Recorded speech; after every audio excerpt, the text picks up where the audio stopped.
তা বাবা দীপ এ মাসের বেতন দিছ? হ্যাঁ স্যার দিচ্ছি। আচ্ছা আচ্ছা, খুব ভালো। তা বিল্টু বাবা তুমি বেতন দিছ? না স্যার দেইনি, পরের মাসে দিয়ে দিবা। আচ্ছা ঠিক আছে। তা বাবা দীপ 2 আর 2 যোগ করলে কত হয়? স্যার 4। সাব্বাস। তা বাবা বিল্টু 150 আর 1,75,000 যোগ করলে কত হয়? আচ্ছা দীপ বাবা কও তো এক সপ্তাহ কত দিনে হয়? স্যার 7 দিনে। আচ্ছা আচ্ছা বিল্টু কও 6 জন মিস্ত্রি একটা বিল্ডিং এর কাজ 2 দিনে শেষ করে, তাহলে সিমেন্টের দাম কত?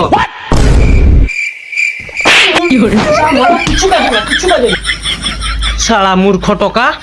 আচ্ছা দীপ কচি তুমি কও 12 থেকে 6 বাদ দিলে কত হয়? স্যার 6। সাব্বাস। আচ্ছা বিল্টু তুমি কও কাল রাত্রে বাইরের একটা ছেলে এসে আমার গ্রাম থেকে একটা মেয়ে নিয়ে চলে গেল, তাহলে আমাদের গ্রামে কতজন থাকলো?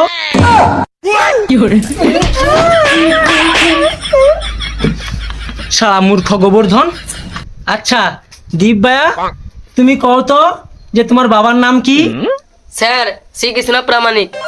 সাব্বাস, এত কঠিন কঠিন প্রশ্নের উত্তর কি করে দিয়ে দাও তুই? আচ্ছা বিল্টু তুমি কও তো প্রসেনজিতের বউর নাম কি?